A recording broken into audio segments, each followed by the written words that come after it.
भारतीय सेना के शौर्य की मिसाल।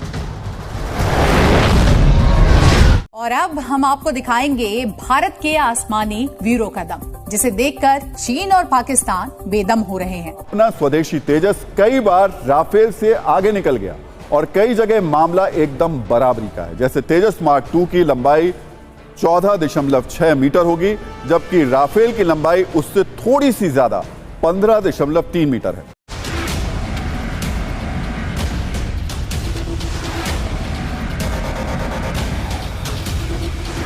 भारत की रक्षा तकनीक ने एक और बड़ी छलांग लगा दी है। डीआरडीओ ने हाल ही में तेजस MK2 फाइटर जेट के लिए नया क्वाड्स कंपोजिट रेडम यानी कि नोज कोन अनवील किया है। तेजस नए भारत की तकनीक का गौरव।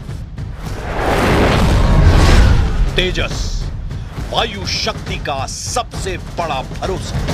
तैयारी से बड़ी कोई ताकत नहीं होती और तेजस मार्क 2 की तैयारी आज इस कहावत को सच साबित कर रही। भारतीय वायुसेना की ताकत बढ़ाने वाले इस प्रोजेक्ट पर एरोनॉटिकल डेवलपमेंट एजेंसी तेजस जहाज हैं, फाइटर जेट्स हैं, वो हमने 2016 के अंदर इंडक्ट करने शुरू कर दिए थे। वो कहते हैं जी 1984 में इस प्रोजेक्ट को प्लान किया गया।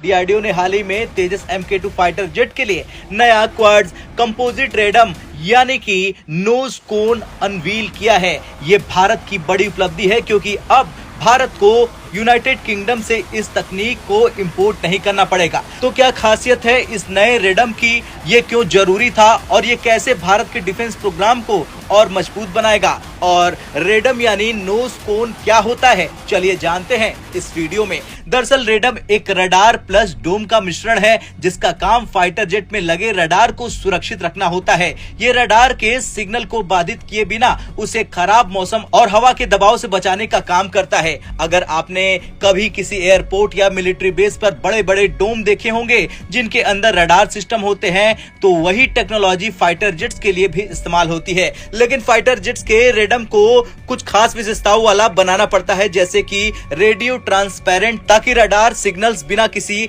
बाधा के पास हो सके। हल्का और मजबूत यानी जेट की स्पीड और एरोडायनेमिक्स प्रभावित ना हो। स्टील कैपेबिलिटी, ताकि ये दुश्मन के रडार पर आसानी से पकड़ न जाए। कहते हैं जी कि जो तेजस जहाज हैं, फाइटर जेट्स हैं, वो हमने 2016 के अंदर इंडक्ट करने शुरू कर दिए थे। वो कहते हैं जी 1984 में इस प्रोजेक्ट को प्लान किया गया और जो 1984 में इसको प्लान किया गया, 2016 के अंदर जो जिसे कहते हैं ना जहाज उड़े, एंड देन वो कहते हैं जो जहाज फिर इंडक्ट हुए वो 16 साल बाद 2016 में हुए, और वो कहते हैं आज 2024 है। और वो ये कह रहे हैं कि जो इंडियन फोर्स एयरफोर्स है, it does not have the first 40 aircraft. ये इंडिया की प्रोडक्शन कैपेबिलिटी है। अब एयर चीफ का ये बात करना, इंडियन एयर चीफ का, बहुत बड़ी बात है कि पाकिस्तान, अच्छा on the Rafale thing they are doing good.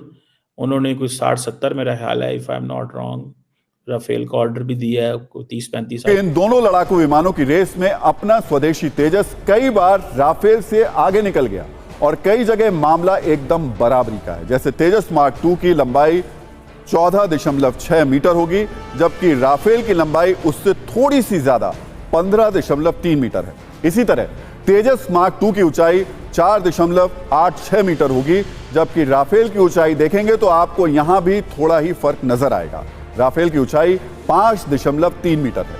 Wingspan की तुलना में भी राफेल तेजस मार्क 2 से थोड़ा आगे है। तेजस मार्क 2 के विंगस्पैन 8.5 मीटर के हैं, जबकि राफेल के विंगस्पैन 10.8 मीटर के होते हैं। लेकिन मारक क्षमता में तेजस MK2 और राफेल के बीच बेहद कड़ा मुकाबला है। तेजस मार्क 2 की कॉम्बैट रेंज 3500 किलोमीटर तक रहेगी, जबकि राफेल की रेंज उससे थोड़ी ज्यादा है, जो कि 3700 किलोमीटर। लेकिन रफ्तार के मामले में दोनों बराबरी पर हैं। मार्क 2 की स्पीड 2300 किलोमीटर प्रति घंटा है, जबकि राफेल की रफ्तार भी इतनी ही है।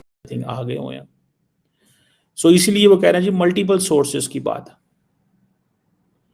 सो ये उन्होंने अपनी पूरी एक हिस्ट्री बताई है, टाइमलाइन बताई है कि जो तेजा फाइटर जेट है उसे that is still to be manufactured by the Bengaluru, जो उसका हेडक्वार्टर है हिंदुस्तान एरोनॉटिक्स का वहाँ पे। सो प्राइवेट प्लेयर्स की वो बात करते हैं कि इनको बीच में लेके आए। अगर आप प्राइवेट प्लेयर्स को, डिफेंस मैन्युफैक्चरर को, प्रोड्यूसर को नहीं लेके आते, R&D जो है वो कहते हैं हम उस पर R&D पे पैसा ज़ाया कर रहे हैं बिकॉज वो टाइमलाइन मैच नहीं कर रही। इट मीन्स कि पैसा आया इंडिया की हुकूमत की तरफ से R&D में कि जाएं जी रिसर्च करें किस तरह के जहाज़ चाहिए, क्या क्या चीज़ें हैं, क्या काम। उन्होंने कहा जी ठीक हो गया। वो कहते हैं ये तो हमने कर ली, टाइम इंपॉर्टेंट है। लेकिन प्रॉब्लम किधर है? प्रॉब्लम ये है कि आपने एक चीज़ को सोचा 1984 में, 17 साल बाद जहाज 2001 आ गए, वो जी ठीक है, 2001 में जहाज आ गए, फिर इंडक्शन स्टार्ट हुई 16 साल बाद 2016 में, और आज वो कहते हैं 2024। सो वो कहते हैं जो R&D 1984 की थी, R&D 2001 की है, R&D 2016 है, अब तो चीजें बदल गई हैं। तो आप ये तो नहीं कह सकते कि जो 84 में चीज सोची 1984 में वो 2024 में भी चलेगी। सो इट मीन्स कि 25 और 17 साल जो हैं, ये 40 साल ऑलमोस्ट, वो कहते हैं 40 साल इस चीज़ में लगा दिए। सो वो कह रहे हैं कि बेसिकली, या फिर इसमें ये होता है जो मैं समझता हूँ कि हर गवर्नमेंट के अंदर जो डिफरेंट ग्रुप्स होते हैं, डिफरेंट अदारे होते हैं, डिफरेंट डिपार्टमेंट्स होते हैं, जो ज़्यादा ताकतवर होता है, जिसका ज़्यादा इन्फ्लुएंस होता है और जिसको गवर्नमेंट ऑफ द डे ज़्यादा सुनती है, वो ज़्यादा चीज़ें ले जाते हैं। तो आई थिंक इंडियन एयरफोर्स भी जो है वो मेरा ख्याल है इन चीज़ों को कर रही है, क्योंकि अब वो बात कर रहे हैं, मैं भी पाकिस्तान पे आता हूँ, वो कह रहे हैं जी चाइना ने 6th जनरेशन फाइटर आ गया, कि जी चाइना के पास तो 6th जनरेशन फाइटर है, जो तेजस है वो तो अभी जिसे कहते हैं ना, हमें उसके पहले 40 भी नहीं मिले, और वो 6th generation stealth fighter jet बना चुके हुए हैं। ठीक है जी। नमस्कार दोस्तों, अपडेट इंडिया में आपका स्वागत है। दोस्तों DRDO ने भारत की रक्षा के लिए एक बड़ी कामयाबी हासिल किया है।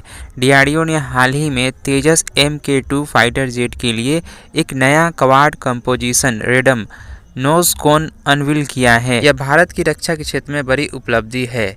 इससे पहले भारत के द्वारा यूनाइटेड किंगडम से इस क्वाड कंपोजिशन रेडम नोज कोन को मंगाया जाता था। भारत इसे अपने स्वदेशी तकनीकों के द्वारा बना रहा है। भारत मेकिंग इंडिया मिशन के तहत अपने ज़रूरतमंद चीज़ों को स्वदेशी तकनीकों से बनाते जा रहा है। दोस्तों, भारत मेकिंग इंडिया प्रोजेक्ट के तहत आत्मनिर्भर की ओर बढ़ रहा। तेजस फाइटर जेट के लिए यह कंपोजिशन रेडम बहुत ही ज़रूरत थी भारत के लिए। दोस्तों, रेडम यानी नोज कोन, दरअसल यह रडार डोम का मिश्रण है जिसका काम फाइटर जेट में लगे रडार को सुरक्षित रखना होता है। यह रडार को सिग्नल को बाधित किए बिना उसे ख़राब मौसम और हवा के दबाव से बचाने में काम करता है। दोस्तों, वीडियो अच्छी लगी तो वीडियो को लाइक, चैनल को सब्सक्राइब करना ना भूलें। मिलते हैं नेक्स्ट वीडियो में।